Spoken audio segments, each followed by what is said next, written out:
1890s. The ground that we're standing on was established as the courthouse square from the very beginning of this county in 1856. This is the subject of a little controversy, but the best information we have is that Mrs. Isabel Oxley, one of Moorhead's very first citizens, who was given 100 acres of land by the Commonwealth in 2 tracts, 50 acres in 1838 and another 50 acres in 1839, along the waters of the East Fork of Triplet Creek, which is the creek over there. And that land corresponded to where we are, and a good deal each way. If you want a reference point for how big 100 acres is, if it were square, it would be 4/10 of a mile each way of the square. So it was a sizable chunk of land.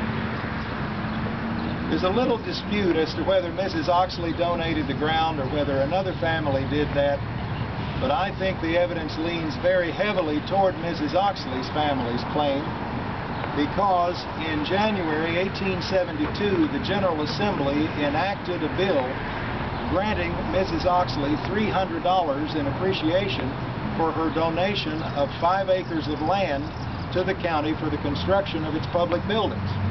Now, that was only 16 years after the county was founded. So I think that leans rather heavily toward the assumption that she was actually the donor of the land that became the public square. Little sidelight on that, she gave 5 acres, the county used only 2, and the county, being a county government at the time, sold the other 3 acres to citizens of the community for building lots, from which they derived about $1,000. I think Mrs. Oxley felt that her original intent was not quite followed up on. And by that time, she was 62 years old, not in good health. Her financial situation was such that she was land poor, and they felt it was only the decent thing to do to recompensate her, because 3/5 of the land that she had given was not used for the purpose that she had intended.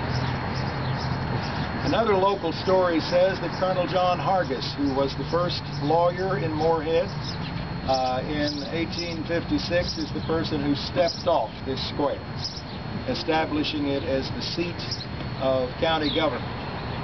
The first courthouse to be here was a log building that was burned in 1864, as noted in the details on the historical marker behind you. That building was replaced by another wooden structure in which there was a fire in 1880 that destroyed the county clerk's office.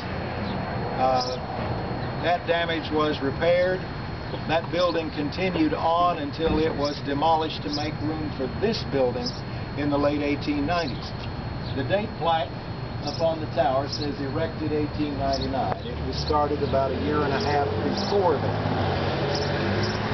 Any guesses as to how much it cost to build this building in 1899? There he says $20,000. $14,000.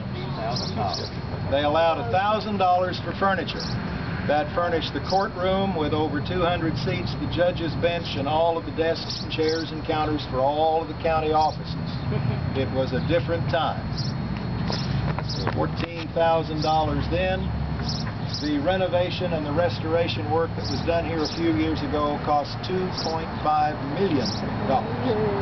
So that's about the way things play out.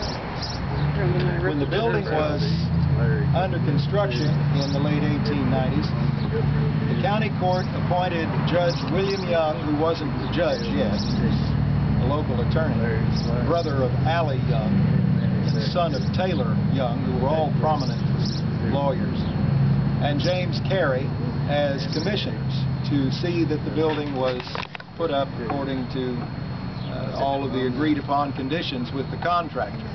By the way, the contractor who built this building was from Lexington, so they did not stay local. Often when the county government spends money on things, there's a real concern that they stay local.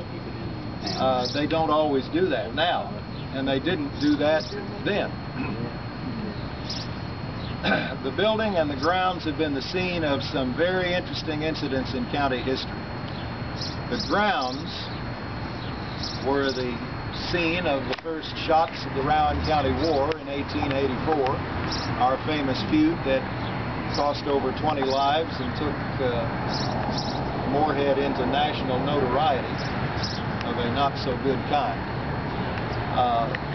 Right about where we're standing, wherever the flagpole was in 1921, is where the last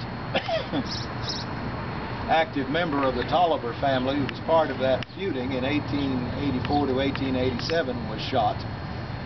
He had come into town. He was confronted by a town marshal. There were some incidents, some words between the two of them. They parted, and a little bit later they met up again on the square. The town marshal came up behind him, ordered him to stop, turn, and surrender. He pulled his pistol, and as he turned, he jumped behind the flagpole, according to the story. I don't think